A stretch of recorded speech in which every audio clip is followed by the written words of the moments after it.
एक आदमी रेगिस्तान से गुजरते वक्त बड़बड़ा रहा था, कितनी बेकार जगह है ये, बिल्कुल भी हरियाली नहीं है और हो भी कैसे सकती है, यहाँ तो पानी का नामो निशान भी नहीं है। तपती रेत में वो जैसे जैसे आगे बढ़ रहा था, उसका गुस्सा भी बढ़ता जा रहा था। आखिर में उसने आसमान की तरफ देखा और झल्लाते हुए बोला, क्या भगवान, आप यहाँ पानी क्यों नहीं देते? अगर यहाँ पानी होता तो कोई भी यहाँ पेड़ पौधे उगा सकता था और तब ये जगह भी कितनी खूबसूरत बन जाती। ऐसा बोलकर वह आसमान की तरफ ही देखता रहा, मानो वह भगवान के उत्तर की प्रतीक्षा कर रहा हो। तभी एक चमत्कार हुआ। जैसे ही उसने नजर झुकाई, उसे सामने एक कुआं नजर आया। वह उस इलाके में बरसों से आ जा रहा था, पर आज तक उसे वहाँ कोई कुआं नहीं दिखा था। वह आश्चर्य में पड़ गया और दौड़कर कुएं के पास गया। कुआं लबालब पानी से भरा था। उसने एक बार फिर आसमान की तरफ देखा, लेकिन पानी के लिए धन्यवाद करने के बजाय बोला, पानी तो ठीक है, लेकिन इसे निकालने के लिए कोई उपाय भी तो होना चाहिए।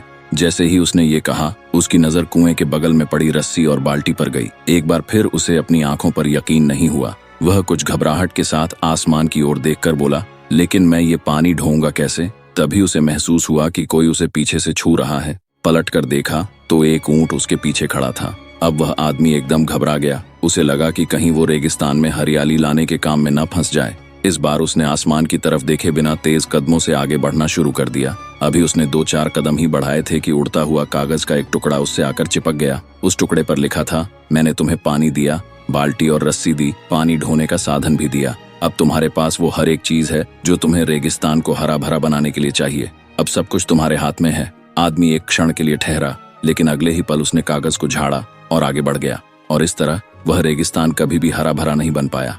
सीख, कई बार हम चीजों के अपने मन मुताबिक न होने पर दूसरों को दोष देते हैं। हम सरकार को दोषी ठहराते हैं, कभी अपने बुजुर्गों को, कभी कंपनी को, तो कभी भगवान को। लेकिन इस दोषारोपण के चक्कर में हम इस सच्चाई को अनदेखा कर देते हैं कि एक इंसान होने के नाते हमारे पास वो शक्ति है जिससे हम अपने सभी सपनों को खुद साकार कर सकते हैं।